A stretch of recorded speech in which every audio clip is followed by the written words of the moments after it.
रक्षा बंधन रे सबुठारु प्रथमे काहाकू राखी बांधिबा उचित कौनसी भूल न हेउ सेतिपई एही भिडियोटी को शेष पर्यंत ध्यानर सहित शुणु।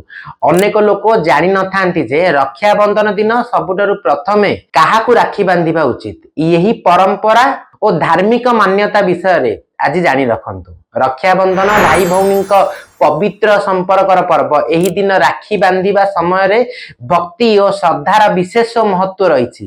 रक्षा बंधन दिन सर्वप्रथमे भगवान गणेश को आपण राखी बांधतु। भगवान गणेश को विघ्नहर्ता बोली कह जाए, तेणु तांकु राखी बांधिले जीवनर बाधा और विघ्न दूर हेबा पई आशीर्वाद मिले बोली धार्मिक मान्यता रही।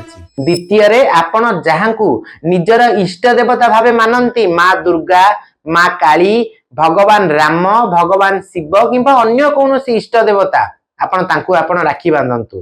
तृतीय रे निज भाई हाथ रे आपण राखी बांधतु। भाई दीर्घ आयु सुख समृद्धि और उन्नति में प्रार्थना करंतु। आउ राखी बांधिबा समय रे यही मंत्रटी निश्चय मन रखंतु। यन बद्धो बलि राजा दान बेद्रो महाबल तेन त्वामनुबध्वामि रखिए माँ चल यही मंत्र उच्चारण करी निज भाई हाथ में आपण राखी बांधतु।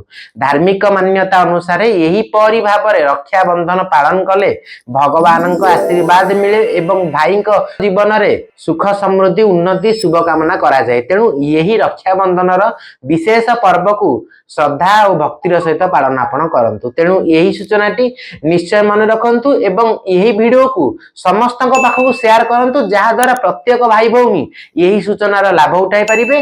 आउ आपण जदि निज भाईंकर दीर्घायु और सुखमय जीवन पाई प्रार्थना करूचंती तेबे कमेंट रे शुभ रक्षा बंधन निश्चय लिखंतु।